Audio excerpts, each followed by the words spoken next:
So, you've seen part 1, 2019's championship in Box Park Wembley, the live event, the people, the hugs.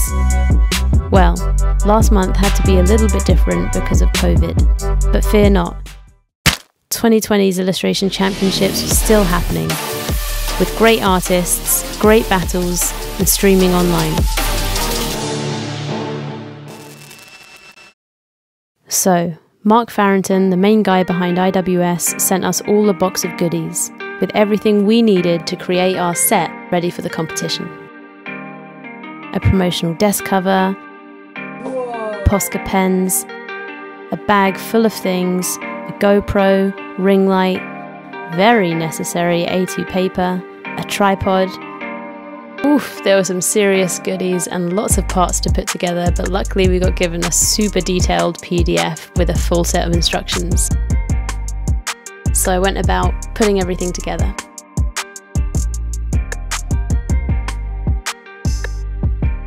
And my set took shape. I added a sign with my unique hashtag for the social vote, and then I was almost ready. Almost. That's better. We get given our headline a few hours before, so we have time to think up what to draw. And this was the headline: Close schools to stop kids giving COVID to granny, Sadiq Khan warns. Because my headline involves Sadiq Khan, I thought I'd better look up what he actually properly looks like and practice a little bit and think up an idea and prepare my pens. And then it was about to start. I set my 60-minute timer and got going.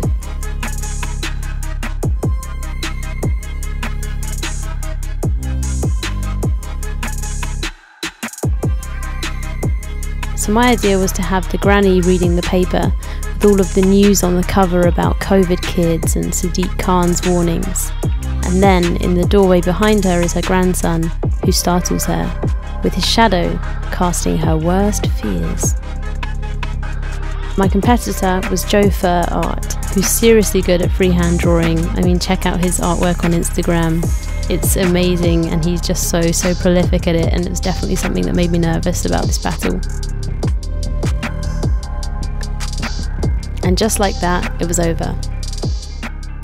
2 very terrified grannies. We have 11 minutes to show our work a bit more closely and encourage people to use our hashtags for the social vote. Here's a closer look.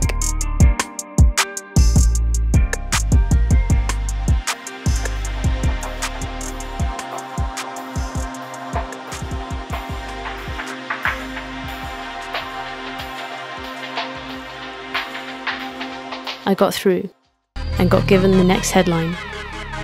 Risk to homeless extremely worrying as coronavirus continues to spread. And this was going to be against Ewan, who was last year's runner-up.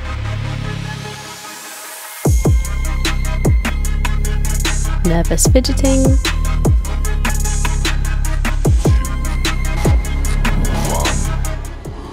Go.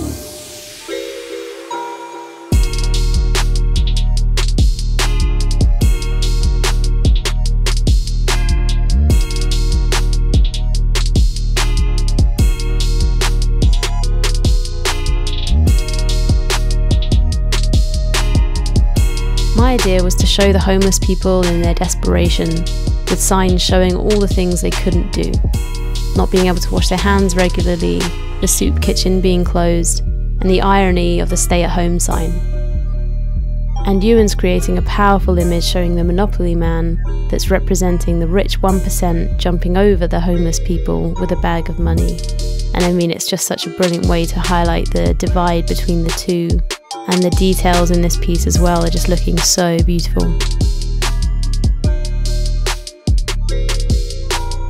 And it was over. And here they are. I really wish I planned out the layout a little bit more. It's definitely not my strongest piece, but I was happy with the narrative. The photo I have of Ewan's piece doesn't show the bold colour as much for some reason, so here's another shot of it from the video where you can really see just how impactful that fluorescent colour is. And it's just so great. I really love this piece, and it just fills up the space so well. And needless to say, he won. So So what happened next? Ewan then got past the quarterfinals with this humorous piece for the headline, "Prosecco is the worst hangover ever according to experts," making it into the top 4 along with Alex Solis, Roots and Imri.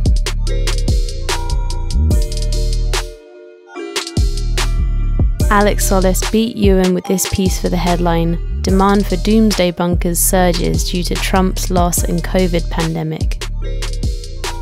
And Roots beat Imri with this piece for the headline, "Bridge collapses sending 30 posing beauty queens into dirty pond." The final battle was Alex versus Roots, and they had to create a piece for the headline, "Fish and Chip Shop creates world's largest pig-in blanket measuring 2 feet." And these are the pieces.